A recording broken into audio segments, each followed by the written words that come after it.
नमस्कार, राजस्थान समता मंच में आपका स्वागत है। पंडित दीनदयाल उपाध्याय मेडिकल कॉलेज के प्राचार्य डॉक्टर महेश मोहन पुकार ने राजकीय भर्ती अस्पताल का निरीक्षण किया। निरीक्षण के दौरान प्राचार्य डॉक्टर पुकार ने अस्पताल में मरीजों को अनावश्यक रेफर करने की प्रथा पर रोक लगाई है। बुधवार को अस्पताल में प्राचार्य डॉक्टर पुकार ने बताया कि अब किसी भी मरीज को रेफर करने से पहले उनकी अनुमति लेना अनिवार्य है। ऐसा लगता है कि वर्षों से भर्ती अस्पताल जिस समस्या से ग्रसित था, उसके निदान की ओर पहली बार किसी ने गंभीरता से प्रयास शुरू किए हैं।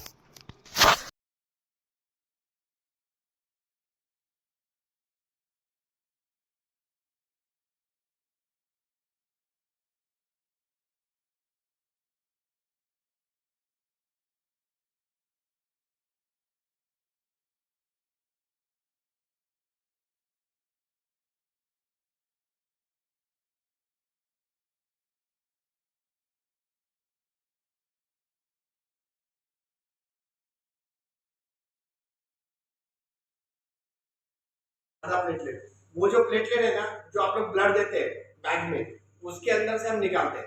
और इसमें क्या होता है, पेशेंट सोता है यहाँ पे डोनर, और उसकी बॉडी का फिल्टर करके प्लेटलेट निकालते हैं। मतलब उससे जो आपको प्लेटलेट बढ़ेंगे, समझो उससे 5000 बढ़ते हैं, तो इससे कम से कम 35 से 40 बढ़ेंगे।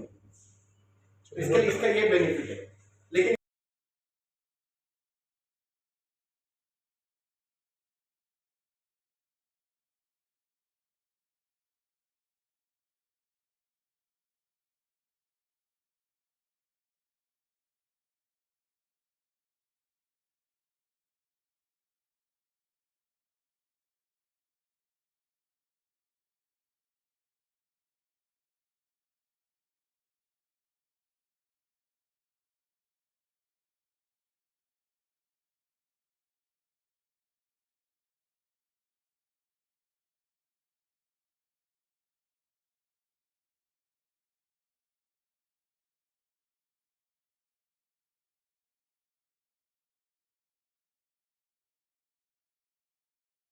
हॉस्पिटल का जब अभी तो मैंने एमसीएच में निरीक्षण किया है, और इसमें ब्लड बैंक में किया है, और मॉर्चुरी में किया है।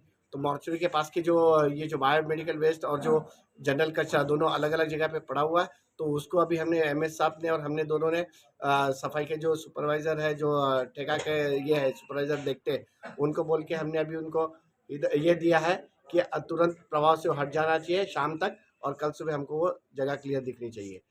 काफ़ी जगह पे हमको सफाई ठीक मिली, लेकिन कुछ बाथरूमों में हमको सफाई ठीक नहीं मिली थी। उसके लिए भी हमने उसको पाबंद किया है कि कल हम फिर निरीक्षण करें।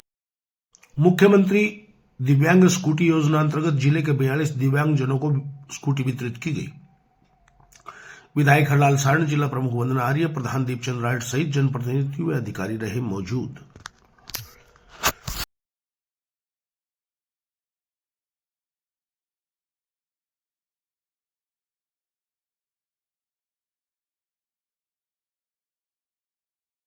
करेंगे, 2 नहीं अब की बार 3000 स्कूटी बटे, और कोई भाई बचेगा भी। प्रधान जी, पूरा प्रधान जी मेरे से पहले बोल रहे थे कि विधायक कोष से राठौड़ साहब ने पिछली बार कुछ से महत्वपूर्ण लोग रह गए थे बेचारे, उनको 10 स्कूटी 10 लाख में बच गए, उनको फिर दी थी। तो ऐसे भी अगर सरकार मेरे से पहले पूर्व प्रधान जी ने दिव्यांगों के बारे में बताया कि सरकार की महत्वाकांक्षी योजना है। ये पिछली सरकार ने दिव्यांगों के बारे में सोचा कि अपने दिव्यांग भाई बराबर की हिस्सेदारी कैसे आम आदमी में जाए। आम आदमी प्रमुख महोदय बताने हैं। दीनदयाल जी, नगेंद्र जी, सम्मानित मंच और सामने उपस्थित यहाँ हॉस्टल के सभी छात्र छात्राओं, प्रबुद्धजन, आज का जो ये कार्यक्रम है एक अत्यंत विशिष्ट कार्यक्रम है, क्योंकि हमारे जो प्रधानमंत्री जी और मुख्यमंत्री जी है, उन्होंने एक से बढ़कर एक ऐसी योजनाएं बनाई है कि उनका पूर्ण लाभ प्रत्येक व्यक्ति को पहुंचे। और आज ये जो दिव्यांगजनों को स्कूटी वितरण का जो ये कार्यक्रम है, जिससे उनको एक दिगांव भाई और बहनों को स्कूटी वितरण का कार्यक्रम हुआ है। हमारे मुख्यमंत्री जी द्वारा 2000 राजस्थान में स्कूटी बजट घोषणा में की, वो पूर्ण हो रही है। अभी फरवरी बजट और आ रहा है। दिगांव भाई हमारे बराबर कैसे खड़े हों, ये सरकार की मंशा है। सरकार जो इनकी कमियां और पूरी करेंगे। मैं यहाँ सिर्फ दिगांव भाइयों को धन्यवाद दे रहा हूँ। मैं और प्रधान जी और प्रमुख जी और पूरा प्रधान जी सारे लोग, हमारे दीनदयाल सैनी साहब सहित सारे पार्टी के पदाधिकारी, हम इनको शुभकामनाएं दे रहे हैं। मैं यहाँ के अधिकारी अपने नगेंद्र जी को भी धन्यवाद, या हॉस्टल के प्रभारी महोदय को धन्यवाद कि इन्होंने यहाँ प्रोग्राम करा के हम सबको बुलाया। बहुत बहुत धन्यवाद।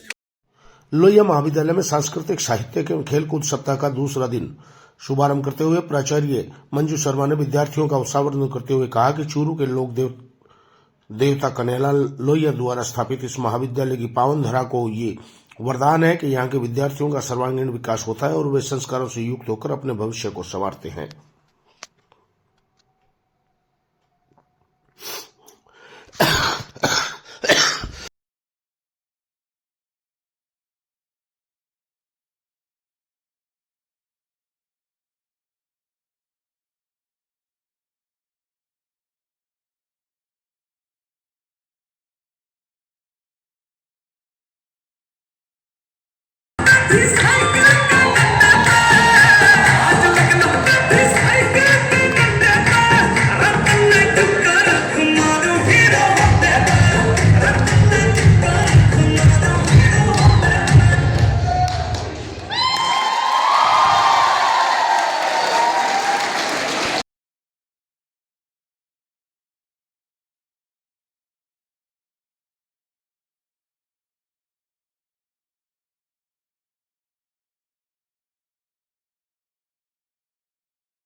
आंदोलनरत सभी पटवार संघ और कानून गो संघ के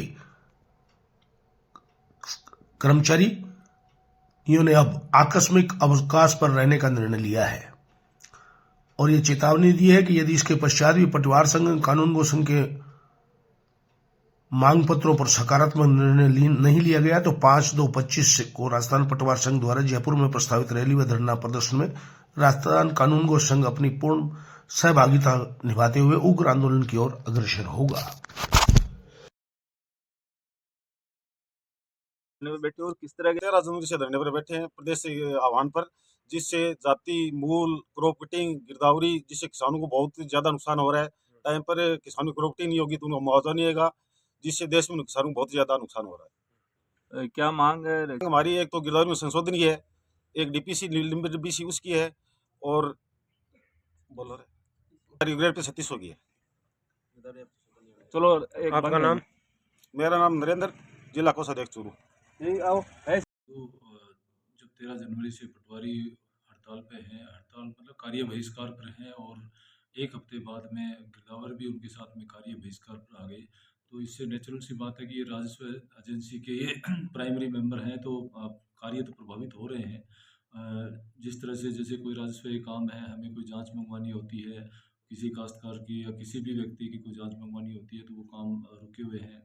नामांतरण में जैसे आजकल रजिस्ट्री के नामांतरण तो डायरेक्ट ऑनलाइन होने लगे, लेकिन विरासत के या केसीसी के नामांतरण हैं वो नहीं हो पा रहे हैं, या इसी तरह से जाति प्रमाण पत्र अन्य दस्तावेजों के कारण हो रहे हैं, वो तो सभी अभी भी चल रहे हैं। लेकिन कुछ में जिनके पास कोई दस्तावेज नहीं है और पटवारी द्वारा ही जांच होनी ज़रूरी है, वो कम से कम 10-20% वो भी रुक रहे हैं। तो मेरा कहने का तात्पर्य ये है कि काम तो रुक रहे हैं और लोगों को परेशानी भी हो रही है, और मैं पटवारी बंधुओं से और गिरदावर बंधुओं से ये अपेक्षा करता हूँ कि जल्दी से जल्दी वार्ता करके और एक बीच का रास्ता निकाल के वो जल्दी से जल्दी वापस आए और कार्य सुचारू रूप से चल सके। Thank you. जिला कलेक्टर अभिषेक सुराना ने जिला स्तरीय समीक्षा समिति एवं जिला परामर्शदात्री समिति की बैठक में बैंक अधिकारियों को आवश्यक दिशा निर्देश दिए। उन्होंने कहा कि बैंकों का ऋण जमा अनुपात मानक स्तर पर रहे, बैंकों के माध्यम से आमजन के लिए संचालित की जाने वाली योजनाओं में लंबित आवेदनों को त्वरितता से निस्तारण करें, आमजनों को बैंकों की ऋण में विभागीय योजनाओं के संबंध में किसी प्रकार की शिकायत न रहे।